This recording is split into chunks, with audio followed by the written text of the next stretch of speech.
primer lugar, gracias, moderador, reiterar nuestro agradecimiento por que estén aquí. Estamos encantados, de verdad, y esperamos contar con vosotros muchísimas veces más, de verdad. Bien, yo quería plantearles un tema de máxima actualidad y muy preocupante para nuestra profesión, como son las agresiones al personal sanitario en general y, en particular, a enfermeras y enfermeros. Me gustaría que hablásemos de este tema. En 2018 y hasta día de hoy, hemos cogido también estos meses de 2019, 102 enfermeras y enfermeros se han dirigido a los servicios jurídicos de este colegio denunciando algún tipo de agresión, tanto verbal como física, incluso, en algunos de los casos, con amenaza de muerte. El Colegio de Enfermería en este momento, bueno, y desde hace muchos años, ofrece una atención personalizada a estas compañeras y compañeros, incluyendo acompañamiento y defensa en juicio si procede. Además, hemos aumentado este servicio, disponemos de un servicio de 24 horas, incluidos domingos y festivos, donde si una enfermera sufre una agresión, levanta un teléfono y la atiende un letrado, aunque sean las 3 de la mañana. Yo creo que todo esto, hombre, para mí es un orgullo que el colegio lo haga, pero posiblemente la Administración también lo tendría que hacer. Esta parte la tenemos cubierta, pero hay una que creo que es la principal y que es prevenir la agresión. Implantar medidas efectivas por parte de la Administración o empresa correspondiente para intentar erradicar este grave problema. Yo les haría 3 preguntas rápidas. Es decir, ¿qué medidas tomarían en este sentido? Segundo, ¿se han preguntado ustedes cuáles son los posibles motivos de las agresiones en sanidad?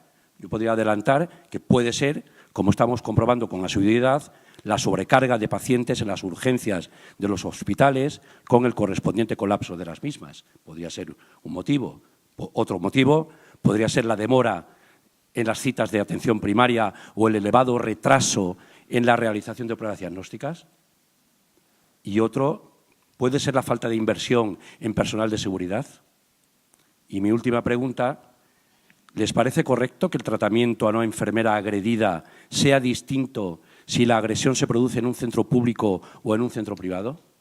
Muchísimas gracias. Pues para esta respuesta, si os parece, damos 2 minutos a cada uno de vosotros. Empiezas, Marta. Empiezo, pero ¿sí? Cualquiera puede tomar la palabra. Bueno, curiosamente hasta ahora no nos habían hecho este planteamiento y la verdad es que hace 2 o 3 días, ¿no?, vimos una noticia como entró un coche dentro de las urgencias. O sea, la situación realmente hay que revisarla y entre todos. O sea, yo creo que ahí desde el minuto 1 estamos diciendo que hay que colaborar o que tiene que haber una colaboración mutua y bidireccional. Pero centrándonos en esto, hace unos años se dijo que había que humanizar los hospitales, ya no solamente entraba el paciente, entraba la familia, cuántos casos ha habido también en población a lo mejor muy específica donde entraba toda la familia y bueno, pues el nivel de estrés, la situación que se generaba, desde luego no era acorde al concepto de humanización que se había vendido en cuanto a que el familiar o el paciente estuviera acompañado, pero no que eso se desbordara. Esa puede ser una cuestión. La sobrecarga de trabajo es otra, generalizada, es decir, cuando un personal o un profesional tiene una sobrecarga de trabajo, el nivel de estrés es mucho más alto y si además existe una tardanza o una lista de espera o una espera en urgencias mayor, pues estás generando también un nivel de tensión en el paciente. Es decir, hay una situación que hay que replantearse. Y sobre todo, yo creo, la primera pieza que hay que empezar a mover y que es la nuestra, la responsabilidad de los políticos, de empezar a hacer una pedagogía en ese sentido,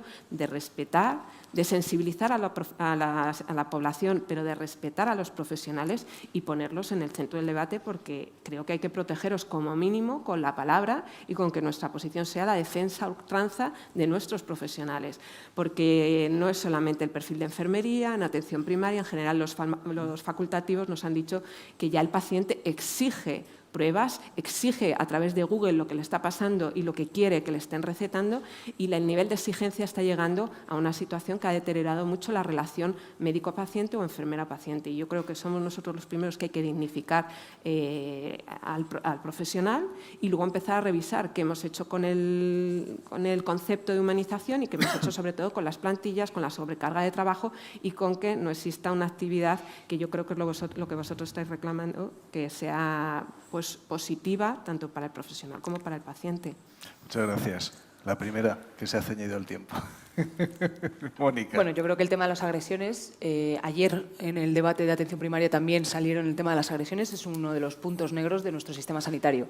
Es multifactorial, creo que has definido algunos de los motivos, de las causas o del diagnóstico de por qué. Tiene que ver con la sobrecarga, tiene que ver con el propio estrés de la vivencia de la enfermedad. También quiero decir una cosa, aunque son muchas, tanto para las enfermeras como para los facultativos, creo que la mayoría de los pacientes son respetuosos. La mayoría, creo. Creo que no es una generalización. Ahora bien, en ese porcentaje pequeño, tan dañino, creo que hay que resolverlo. Y lo que estáis haciendo de dar una asesoría, efectivamente, sustituye una dejación de responsabilidades de la propia Administración, que es la que tiene que proteger a sus profesionales. Les tiene que proteger, les tiene que formar también, tiene que hacer pedagogía a los pacientes, no solo poniendo un cartelito de respete, sino de alguna manera haciendo ver que es un servicio público de alguna manera muy importante, con profesionales de mucho talento, que los tienes justo enfrente, quiero decir, es que es un servicio al público, 100% al público. No estoy de acuerdo con lo que ha dicho Marta sobre que esto tiene que ver con que se deja entrar a los familiares o no se deja entrar a los familiares. Yo trabajo en una reanimación, en la reanimación los pacientes, que es al final por el que tienes que velar, y que, insisto, que la mayoría son muy respetuosos, agradecen, y hay estudios suficientes en los que la presencia de los familiares mejora la calidad de la asistencia, ¿no? Ahora bien, es verdad que esto es un punto negro, que hay que diagnosticar bien cómo se hace, cómo se soluciona y también llenar de recursos y de formación lo que es nuestro sistema para que esto no ocurra y para prevenirlo.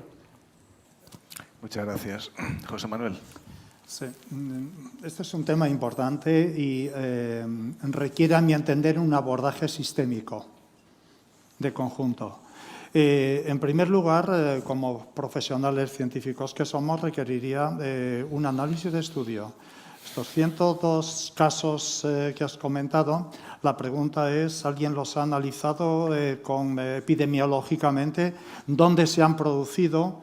¿Qué lo ha motivado? Ir a análisis causa-raíz. Porque a lo mejor de esto podemos aprender cosas para prevenirlos, un poco como se hace en otro tipo de accidentes, entre comillas, accidentes. Esto es importante. En segundo lugar, estudiado esto, podemos ir a estas causas. Si hay sobrecarga, pero ir con conocimiento de causa. Si hay sobrecarga, si hay esperas en las que no se dan explicación, etc. Dicho esto, lo segundo, yo creo que todo lo que está haciendo el colegio lo tendría que hacer el Servicio Madrileño de Salud. El Servicio Madrileño de Salud, la empresa, tiene que prestar todo este tipo de ayuda a sus profesionales, sean cual sea el estatus que en la organización tengan estos profesionales. Lo he hecho recientemente, una amiga mía, psiquiatra, ha sido agredida y he comprobado que no se hace mal, pero se podía hacer mejor en el sector público. Entre otras cosas, por ejemplo, elementos de confidencialidad. Que a los pacientes la persona que agrede no termine sabiendo todos los datos de la persona agredida, por ejemplo. Entonces, yo creo que con estas medidas, en primer lugar, prevenir a partir del estudio de las causas. Y luego, evidentemente, la prevención es un servicio que funcione bien, que no desespere a la gente porque tienen que esperar mucho, porque no tenemos ciertos elementos de cultura. Por ejemplo, cuando a alguien le hemos citado una hora, pasa más tiempo y no le vemos, se sale a decir, perdone, pero vamos a tardar más porque ha habido una emergencia. Hay elementos de cultura que no los tenemos bien. Si se hacen, posiblemente creemos un clima mejor. Pero me apunta a lo que ha comentado antes Mónica. La mayor parte de los ciudadanos tienen un enorme aprecio a los profesionales sanitarios y hay que cultivarlo en positivo. Muchas gracias. Eduardo. Yo comparto los análisis que se han hecho. O sea, yo creo que es un problema multifactorial que requiere un abordaje probablemente global. Pero sí que me gustaría resaltar una serie de cosas. Yo puedo entender que haya pacientes que por diversas circunstancias, muchas veces ajenas a la voluntad de los profesionales o de las instituciones sanitarias, pues a veces se puedan poner nerviosos, que se inquieten, etcétera, etcétera. Pero, mire, a mí me parece que es inasumible que de ahí se salte a la violencia. No sé si me explico. O sea, quiero decir que si tú eres un juez, si me permites, Jorge, si tú eres un juez y voy a decirte, mire, es que mi madre yo la veía que estaba fatal y al final me he puesto tan nervioso que le he metido una bofetada a la enfermera. Es que me parece que ahí hay un gap que no hay manera de cerrarlo y no es asumible. Y yo creo que, además, a personas que han dedicado su vida al cuidado, a la seguridad y a la salud de los demás, en definitiva, y con un compromiso humano importantísimo, este tipo de agresiones son intolerables y por lo tanto, probablemente merecen un plus de castigo, ¿no? Lo que pasa es que muchas de estas medidas, por mucho que sean absolutamente minoritarias, estamos hablando que han sido 100 y pico, en un contexto sanitario en el que se realizan decenas de miles de acciones sanitarias cada día, pues evidentemente es algo que afortunadamente sigue siendo vestigial. Pero todos percibimos que lentamente parece como si hubiera habiendo un pequeño ascenso en la incidencia de estos sucesos. Yo creo que, por tanto, hay que actuar frente a esto. Pero es posible, como decía, que la acción tenga que ser por una parte de la comunidad, por otra parte de las instituciones y por otra parte también a nivel estatal, porque a lo mejor hay que corregir legislaciones para poner en valor la seguridad de los profesionales sanitarios, como a lo mejor también los servidores públicos. Y, ojo, también lo he señalado, los profesionales sanitarios públicos y privados, en mi opinión. Bien. Dicho esto, no es sostenible tampoco la afirmación de que los servicios sanitarios públicos de Madrid no hacen nada. Tengo que recordar aquí que el Servicio Madrileño de Salud tiene un director de seguridad, que hay un plan contra agresiones y que se están haciendo ya numerosas acciones, pues incluso con las fuerzas y cuerpos de seguridad del Estado, incluso también, creo que también con miembros de las Fuerzas Armadas, de formación en seguridad y para reaccionar frente a agresiones, etcétera, etcétera, lo cual evidencia que existe una inquietud seria por parte de la Consejería de Sanidad frente a este problema. A todo esto también, como probablemente sabes, los servicios jurídicos es posible que no tengan la disponibilidad 24 horas al día, 365, que vosotros brindáis de una forma tan magnífica a vuestros colegiados, pero los servicios jurídicos están al lado de las víctimas y van, acompañan y ayudan a las víctimas en los planteamientos legales que puedan hacer. Te puede gustar más o te puede gustar menos, podemos opinar acerca de que sean mejores o peores, pero vamos, esos servicios están ahí para apoyar a las víctimas de agresiones.